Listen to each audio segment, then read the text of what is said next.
Welcome to Around the Peninsula. I'm Specialist Sarah Herring. The Secretary of the Army, the Honorable John M. McHugh, visited Korea to see firsthand the Army's impact in the Pacific region. Army Sergeant Edwin Pierce has the story. Secretary of the Army Honorable John M. McHugh visited South Korea to get an up-close look at the mission of 8th Army. While here, he visited Camp Humphreys and toured the new senior enlisted quarters, as well as the new family housing. During an interview, he said this about the soldiers stationed in Korea. Well, I want them to know we haven't forgotten about them. And in fact, as I walk around the new facilities here at Humphreys, we're spending a lot of resources to make sure they have the facilities for them and their families, and new and adequate housing, the best training facilities possible.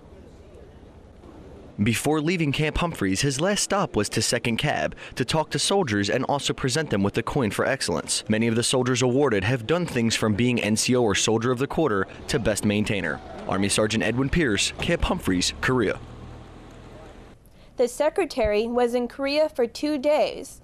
He issued the order to designate 8th Army as an operation-level Field Army headquarters in January. The Joint Security Area held a time-honored tradition of remembering 2 comrades who gave the ultimate sacrifice in defense of their nation. Sergeant Klein. Here, Sergeant Major. Corporal June. Here, Sergeant Major. Captain Boniface. Captain Arthur G. Boniface. He is no longer with us, Sergeant Major. Present. Ho! On August 18th, 1976, Captain Arthur Boniface and First Lieutenant Mark Barrett were brutally murdered by North Korean soldiers while conducting a tree trimming operation at the JSA. The legacy of these 2 fallen officers and of the resolve of the ROC-US Alliance in Operation Paul Bunyan are contained symbolically in that poplar tree and at that hallowed site. To honor the 2 fallen officers, the JSA held a wreath-laying ceremony at the site where the axe murders took place. Captain Boniface, Lieutenant Barrett, the sacrifice you have made for freedom 36 years ago will eternally be remembered by every Korean and every soldier that passes through the JSA. We ask you, the JSA soldiers, to remember the self-sacrificing posture of Captain Boniface, Lieutenant Barrett, and all those who gave their all for this battalion.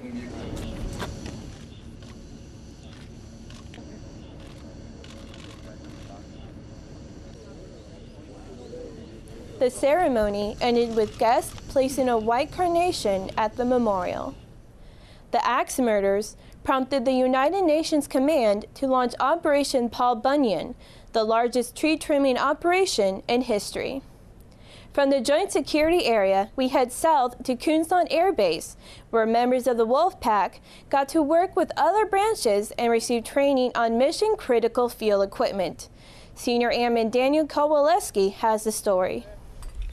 The sweltering August heat didn't stop soldiers, airmen, and members of the Korean Service Corps from practicing what they do best, as Kunsan Air Base hosted the inaugural 501st Sustainment Brigade Petroleum Exercise.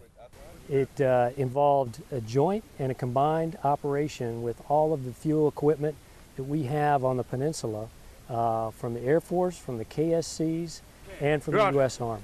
This week-long exercise lets airmen from the Wolfpack work and train alongside the Army and familiarize themselves with the different fueling systems around the peninsula.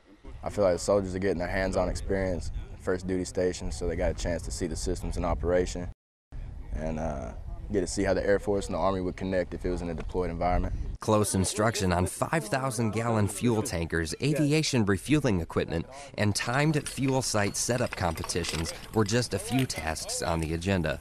Branch-wide proficiency with the peninsula's different fueling equipment is crucial in the event of a real-world emergency. Senior Airman Daniel Kowaleski, Kunsan Air Base, Korea. Following the exercise, the teams were reset in preparation for the UFG warfight plan. Training at Camp Casey happens almost every day for 2ID soldiers. Army Sergeant Sean McGuire explains how one MP platoon prepares for an upcoming field training exercise. To see a convoy of military vehicles heading out for field training is not unusual at Camp Casey. But before military police soldiers from 1st Brigade Special Troops Battalion can head out to the field, they must perform preventive maintenance checks and services, or PMCS, on their vehicles. We were basically PMCSing because we're going to gunnery come Thursday, and we're going to be out for 3 weeks. So right now we want to go ahead and get a good PMCS done with the trucks. Rolling out with a mission-ready vehicle is the main objective today, and this driver knows that he has to ensure every part of his vehicle is working before that can happen. We break our vehicle into different sections, and we just go from one section to the next. We'll check the outside of it, make sure everything's working properly inside, check your seat belts, your fire extinguisher, if your engine block catches on fire, and then you just make sure your lights are properly working in case you have to drive at nighttime. His platoon leader explains the importance for having the vehicles ready for the mission. It's important that my platoon's fully mission capable, and in order to be that, we need to be able to have our trucks up and running and capable of fulfilling the mission. Having all the vehicles up and running is important because in a week, the whole unit is headed to the field for training. Army Sergeant Sean McGuire, Camp Casey, Korea.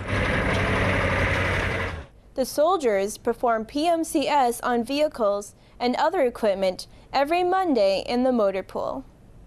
The Non-Commissioned Officer Corps is the backbone of every branch of the military. Whether it's doing the job or teaching others how to do the job, NCOs are always setting the example.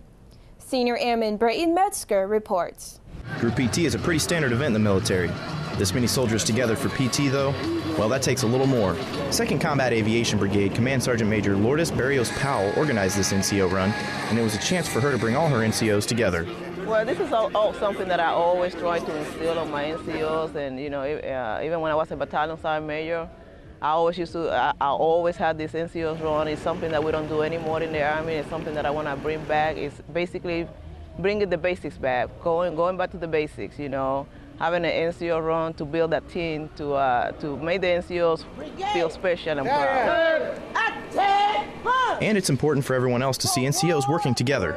So everybody will just look at the NCO Corps as a unique, elite corps, and that's what it's all about. And for the NCOs running, it's very important for the NCOs to come together like this, because we are the leader of soldiers, so without us, this Army goes to nothing.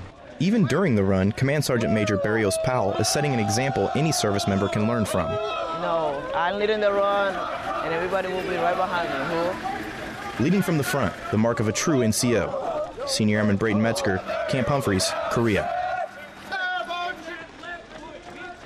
Command Sergeant Major Barrios Powell plans to do more NCO runs in the future. And finally, biking is a great way to see Korea. Army Sergeant Kelly Anderson tells us about a group of cyclists who visited historical sites near the demilitarized zone. 18 cyclists from the Camp Casey community took part in what started out as a 100-kilometer bike ride from Camp Casey to the DMZ. This brought community members together for some team building and helped them better understand the Korean history along the way. I think it's important that soldiers who are part of the 2nd Infantry Division be a part of this history, learn it, come see it firsthand, understand why we have been in Korea for 60 years. The riders stopped at the 38th parallel. It's part of U.S. military history, part of Korean military history. Very important place for those of us that are in the U.S. Army. The North Korean Labor Party building. We go together! And the White Horse Monument, which is the site of the bloodiest battle in the Korean War, before heading home early. Unfortunately, the range didn't really work with us today, so had to call a little short.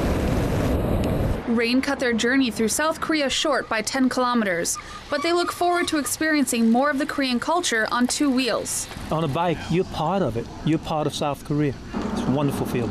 Army Sergeant Kelly Anderson, Camp Casey, Korea.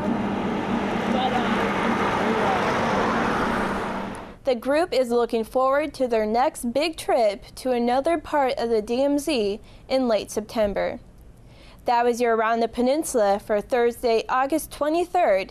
From all of us at AFN, enjoy your evening.